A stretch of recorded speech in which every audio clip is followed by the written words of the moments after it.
Mbote na bino ba nyonso bazuli bakuya kolanda biso na kati ya chaîne na biso Victoria HD. Boye bolamu na kati ya chaîne na biso. Bandeko bomo mesano lelo émission na biso ekozala concentré sur la sortie médiatique ya Emmanuel Shadari oyo attaqué régime ya Félix Tshisekedi. Souvent, avant de faire l'émission, on a dit que rappelé pour la première fois que les soumis au sein à Kepa Nabino et Zaki vont s'abonner à la chaîne Nabiso. Talaka likolo na place ba komi s'abonner à la chaîne Nabiso et kobo sanate kofina bouton ya j'aime l'émission pour algorithme Nabiso et mat. Ceux qui commentaires to observation comme ça là aux anango qui la biso na kati ya commentaire to kotanga ngo et to ko répondre yo. Merci beaucoup pour na ba oyo so basi ba s'abonner na chaîne na biso. Bandeko, la semaine qui vient de s'achever, Ndeko Ramazani Shadari a fait une sortie médiatique, accordé interview na chaîne Mogo de la place que je vais vous demander d'écouter. Bolanda extrait ya interview wana après tokozonga pona ko débattre sur sujet wana tolanda. Même la révision, si on respecte la constitution, on ne peut pas réviser la constitution parce que nous sommes d'abord sous l'état des sièges. Il faut d'abord terminer ce qui se passe là-bas. C'est même un état de guerre qui est là-bas, même si on n'a pas encore demandé à l'Assemblée, au Sénat, que le président déclare la guerre. Mais il y a la guerre, il y a les gens qui meurent là-bas. Deuxième chose, c'est ce que les gens appellent les dispositions intangibles. Ces dispositions-là fondent la clé de voûte même de notre Constitution. Ces dispositions, c'est le centre, c'est le cœur de notre contrat social. L'article 220? C'est l'article 220. Notamment, le nombre de mandats du président de la République et la durée des mandats. Je dis notamment, c'est moi ça. L'indépendance du pouvoir judiciaire. La diminution des prérogatives des provinces. Et ainsi de suite. On ne peut pas modifier ça. C'est intangible. Si vous touchez à cette disposition-là, vous violez intentionnellement la Constitution. Alors, si on peut réviser toutes les autres dispositions, comme je vous ai parlé ici de l'élection des sénateurs, on peut les réviser. On peut les réviser. Mais on peut les réviser en respectant la procédure qui est dans la Constitution. Telle que vous l'aviez dictée là. Non, je n'ai pas encore donné. L'initiative de la révision, lorsqu'il faut réviser les dispositions qui ne sont pas intangibles, l'initiative provient du président de la République. L'initiative provient du gouvernement, après la délibération au Conseil des ministres. L'initiative vient de chaque chambre du Parlement. Et l'initiative provient également de la population avec une pétition de plus ou moins 100 000 personnes. Donc, il faut un projet du gouvernement ou du président de la République, il faut une proposition de chaque chambre ou il faut une pétition de la population. Pour que l'initiative passe, ça doit passer à l'Assemblée nationale, donc au Parlement. L'Assemblée nationale, pour réviser une disposition, l'Assemblée nationale doit d'abord vérifier le bien fondé de ce qu'on demande pour réviser. Vous appelez ça l'opportunité. Il faut qu'on justifie pourquoi vous voulez modifier les dispositions. L'Assemblée nationale et le Sénat votent par la majorité absolue. Mais tant qu'ils sont déjà majoritaires, ça veut dire que le passage est déjà accordé. Voilà. Alors, je vous dis, même pour ça, le pouvoir en place ici est bloqué. On ne peut pas réviser la Constitution avec cette Assemblée nationale. Parce que les élections ont été mal organisées. C'était un simulacre d'élection. Mais les députés actuels, mais ça, on les appelle députés, de fait, ils sont là-bas. Ça, c'est un point de vue. C'est un point de vue d'une grande frange de la population, qui dit que l'Assemblée, là, et le Sénat sont illégitimes. Donc cette Assemblée-là, illégitime, ne peut pas réviser la Constitution. Ça, c'est un. Si on révise la Constitution à travers l'Assemblée nationale, à défaut d'avoir les 3/5 pour ça passe, ça peut aller au référendum. C'est la Constitution. Ça peut aller au référendum. Le référendum, c'est un processus électoral. Le référendum, c'est un processus électoral. Pour faire les référendums, il faut que la CENI intervienne. Oh, la CENI, pour nous, elle n'existe pas. C'est ça notre point de vue. La CENI n'existe pas. La CENI n'est pas représentative. La CENI n'est pas inclusive. La CENI a exclu des composantes importantes. Monsieur Ramazani Chadari. Même pour ça, en dehors des dispositions intangibles, même pour d'autres dispositions, normalement, si on respecte l'état de droit, on ne peut ni changer la Constitution, ni réviser, sans demander un consensus général.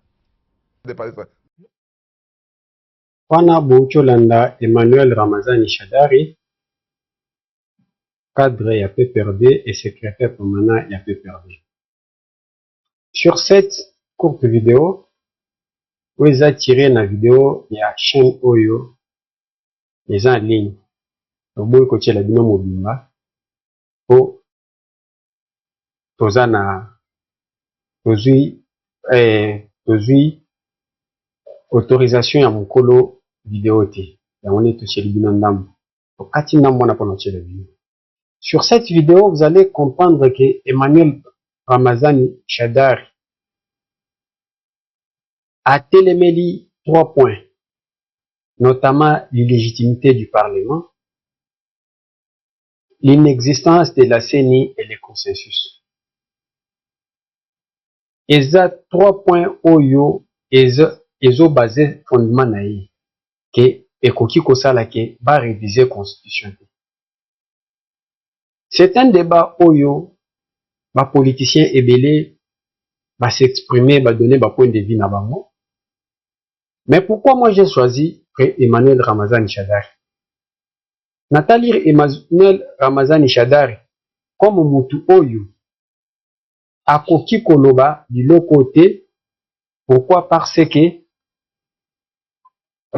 Chadari ayebi très bien. Chadari ayebi très bien. Boli misanga na moni vidéo bandaki oleka en boucle.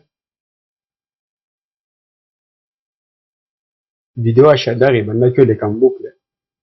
Je vous demande de nous excuser ceux qui sont bandaki oleka. Alors je disais que pourquoi j'ai choisi Emmanuel Ramazani Chadari. Emmanuel Ramazani Chadari aza mokambi ya PPRD. Le PPRD est un parti qui a dirigé le Congo pendant 18 ans. Donc on peut parler de 20 ans. Toyebi ndenge nini ba dirija Congo. Ndenge nini ba accéda na pouvoir. Makambu nini basala na Congo. Raison pour laquelle on a parlé du PPRD, on va aujourd'hui parler du PPRD. Chers amis, tokobanda na point ya liboso eza illégitimité ya parlement. Oyo Emmanuel Ramazani Chadari alobeli. Nous allons commencer de 2006. Si tokoya kochite na 2018 na légitimité ya Chadari ya parlement. Je ne sais pas. Il parle de l'illégitimité du parlement. Au bango baken un processus électoral. Si il s'agit de ça, peut développer. En 2006,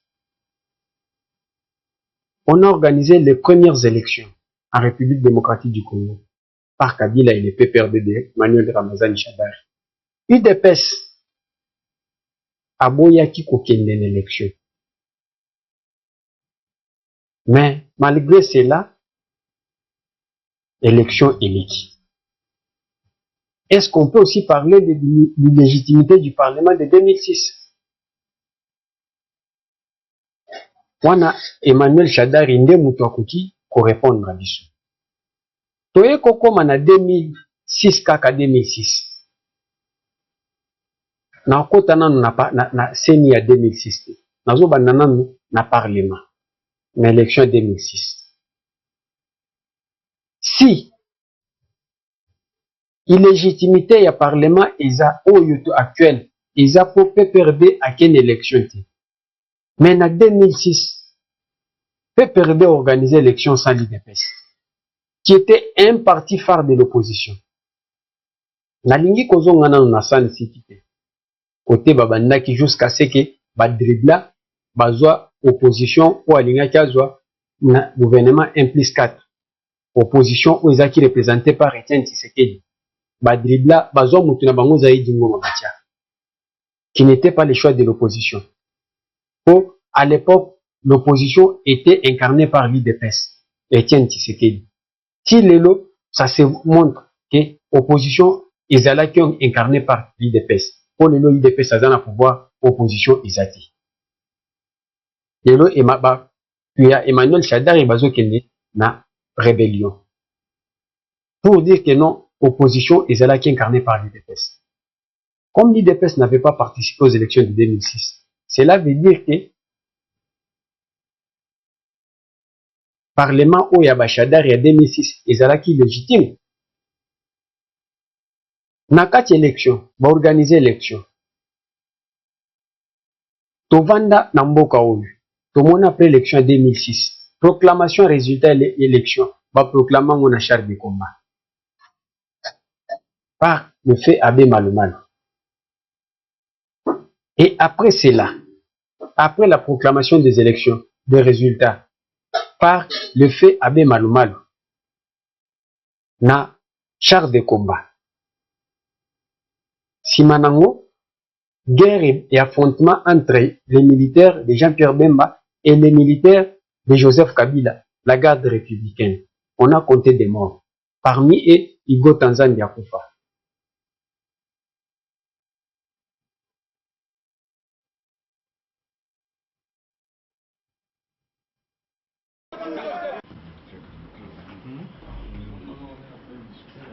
Je suis au regret de dire à notre peuple et à la communauté internationale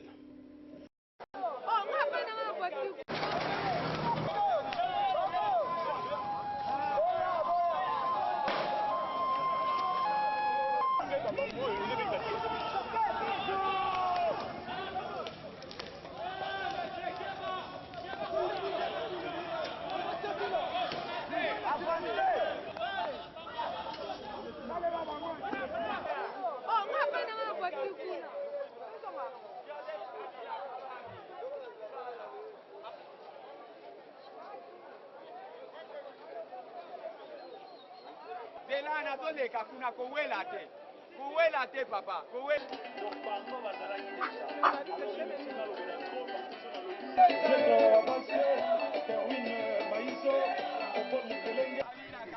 Bonjour monsieur. Ouais, bonjour. Comment on a? Bon, kombo nanga Carlos Kalamata.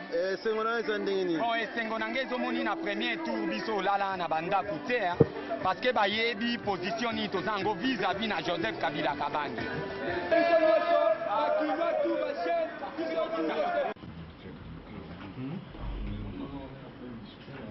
Je suis au regret de dire à notre peuple et à la communauté internationale que je ne peux pas accepter ces résultats qui sont loin de refléter la vérité des urnes.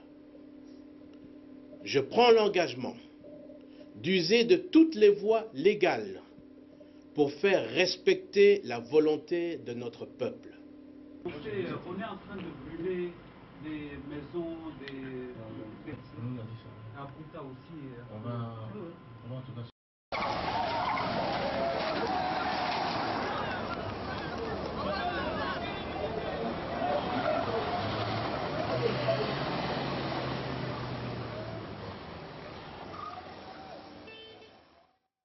On a esa image de 2006 après les élections. Vérité des urnes, autre comme on a même pas Martin Fayou en 2018. C'est la même vérité des urnes et bandana na Jean-Pierre Bemba. Si Jean-Pierre Bemba avait contesté les élections, c'est-à-dire que l'opposition, à l'époque l'UDPS n'était pas parti aux élections. Jean-Pierre Bemba qui avait accepté d'aller aux élections, a contesté l'élection. Tokoloba que Parlement ezalaki illégitime pour élection ezalaki mal organisée parce que l'UDPS avait boycotté les élections qui étaient le parti phare. Jean-Pierre Bemba qui était parti aux élections avait aussi boycotté les élections. Je vais arriver à la CENI qui avait organisé les élections. Donc comme il a 2018 et 2011, organiser élection en 2011. Etienne Tshisekedi, le Sphinx, andimi kokende l'élection en 2011. Tango azondima kokende l'élection, et comme na campagne, Etienne Tshisekedi a tourné Congo Mobile na kati ya campagne. Pona kokita na Kinshasa, pendant la campagne, ezalaki Simba Benda Dika akiti na aéroport ya Njili awa ba obligé ye babandi nanu ko obligé que non akita na aéroport Njili te akita na aéroport Ndolo. J'étais sur place. Qui aye ko kita na aéroport ya Njili? Tango akiti na aéroport Njili, campagne électorale oyo mutu nyonso alingaki atambo campagne ezala paisible. Vous savez ce que vous avez fait à Etienne Tshisekedi? M'obligé ye akota na mutuka akima.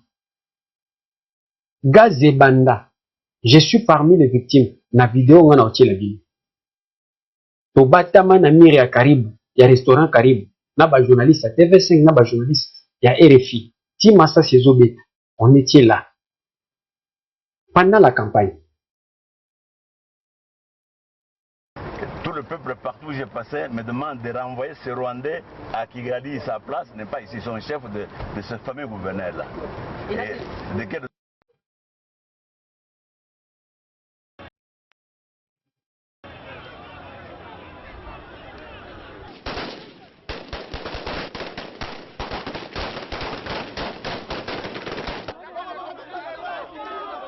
J'ai demandé aux Kinois qui étaient dans les différents sites de regagner leur domicile. Parce que si les meetings se tiennent, nous savons qu'il y a certains messages qui sont violents, de peur que les gens, après avoir écouté ces discours-là, ou encore dans leur stratégie comme toujours, commencent à déranger les paisibles citoyens. Et comme il y en a trois en même temps, gouverner, c'est prévenir. J'ai préféré qu'on annule ces trois meetings.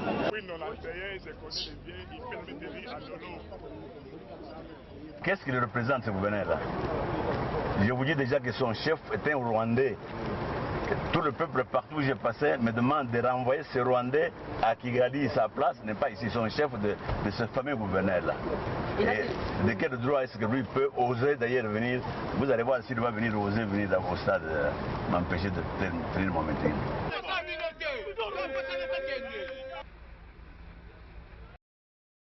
On a déjà, pendant la campagne, empêché même Etienne Tshisekedi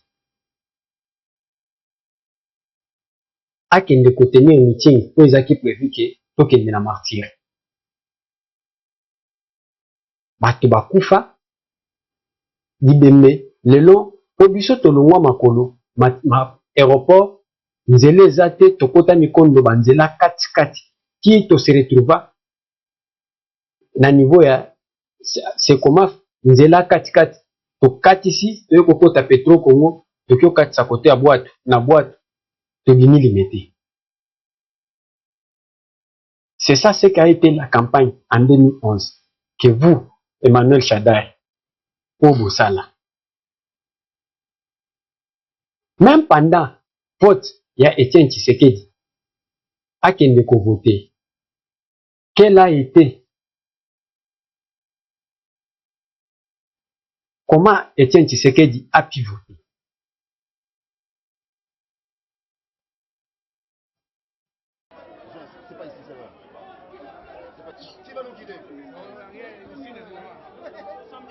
Allez demander au chef de la police pourquoi ils sont là.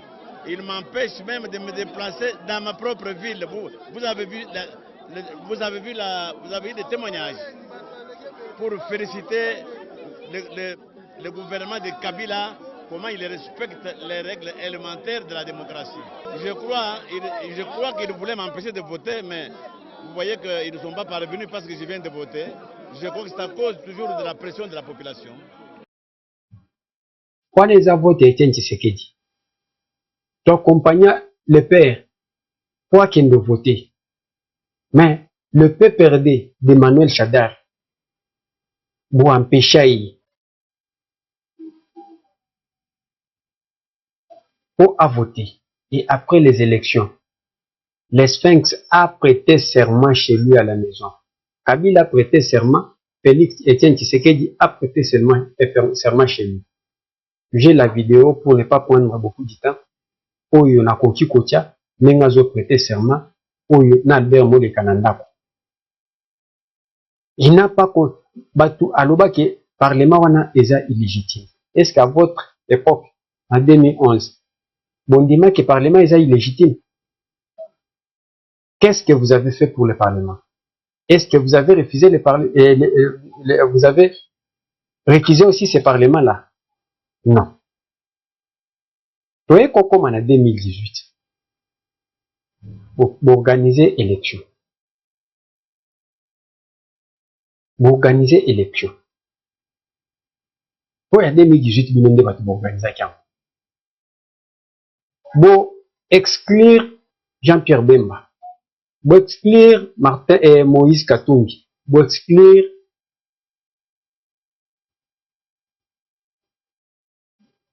exclure Adolphe Mouzito. Vous voyez que bazaba politicien. Est-ce que eux devront aussi considérer que les élections, le Parlement était illégitime? Martin Fayoulou, en 2018, a déclaré que le Parlement était illégitime. Les députés ont été nommés par le PPRD. Quelle a été votre réaction? On a connu du sabbat. Peuple congolais que non, Parlement wana. Ya soleza, les députés n'a pas PPRD, bazaki nommé. C'est le même discours que Martin Fayoulou a tenu aussi en 2018 comme opposant. Mais il fallait aussi accepter son discours. Pour la vidéo, Emmanuel Chadar a lobeli makambi a PPRD que non, na élection en 2018, bazwa poste na ye. Et bazwa ba député na bango. Et ces députés qui ont été considérés par la Mouka comme étant nommés par les PPRD, par Corneille Nang. Au moins que se contredire Kayo Moko. Je veux parler maintenant d'un deuxième point où il y a lobby que la CENI n'existe pas. Emmanuel Chadari oublie que la CENI dont il fait allusion qu'il n'existe pas et qu'elle n'existe pas. En 2006, quand Bango bâtit CENI, depuis 2006, durant soit CENI, Akoki Koye Bisabiso, qui est ce président de la CENI, Oyo Azalaki accepté par sa confession religieuse, en commençant de 2006. Abbé Malumalu a été nommé comme un abbé, un clergé catholique. Mais l'abbé Malumalu a été même contesté par l'Église catholique. Pour aller plus loin, l'abbé Malumalu a été désavoué par l'Église catholique. Mais, qu'à cela ne tienne, PPRD Boutikala Kolongola l'abbé Malumalu Tetokeba Toluka, Église catholique, Azong Selabiso, abbé Malu, Pesabiso, abbé Oyo Bango Balingi. Pour maintenir abbé Malumalu, na tête, il y a diocèse et il y a Niaseni.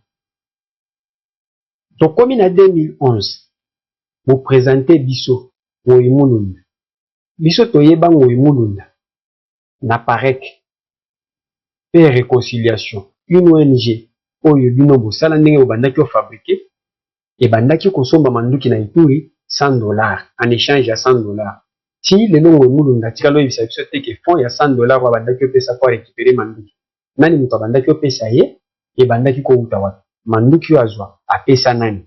Si le loi Ibisabiso subitement, tout le monde a Moïmoulunda na 2011 a commis président ya CENI. Opposition mobimba eboya Moïmoulunda. Botikala contester kotika Moïmoulunda. Bo maintenant na poste wana. Simango Moulou Nabosi, Jean-Pierre Kalamba, il y a IDPS. Sans l'aval de l'IDPS, Boutia est place 1. Bureau mobile Mabat au Boutia et opposition place 1. Bazaki contesté par l'opposition. Mais bah organiser élection. À cette époque-là, alliez-vous parler du Parlement illégitime?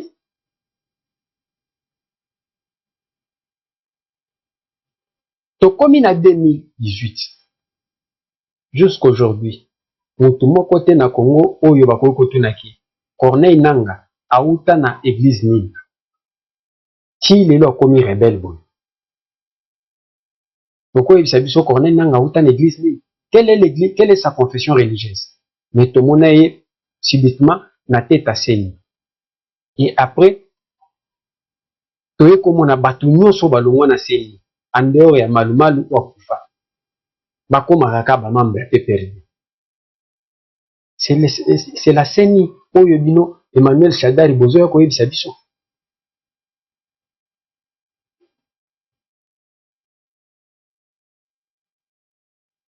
Mais contrairement à Denis Kadim, Abimi, église nae, ba yebisi biso gaza kimbangiste. Si lelo église kimbangiste etikala ko contester ici. On a organisé les élections. Élection éleki. Si lelo mutumo kwa tikala ko contester élection te abima batu bakufa te ke babini ba sali marche batu bakufi etikalo salima. Allez dans tous les bureaux de vote oyo na ebité soki botuni batu na bino. Awa na Kinshasa. C'est Félix Tshisekedi qui a gagné. Abandaki Makana Bavoa et dans tous les bureaux où nous, ces témoins de Zalak, Abandaki Koplone Kaka. Élection, il y a des députés, oui, il y a des couacs. On ne peut pas douter. Mais c'est pour la toute première fois, Otomoni, Nakacha Seni, va suspendre, va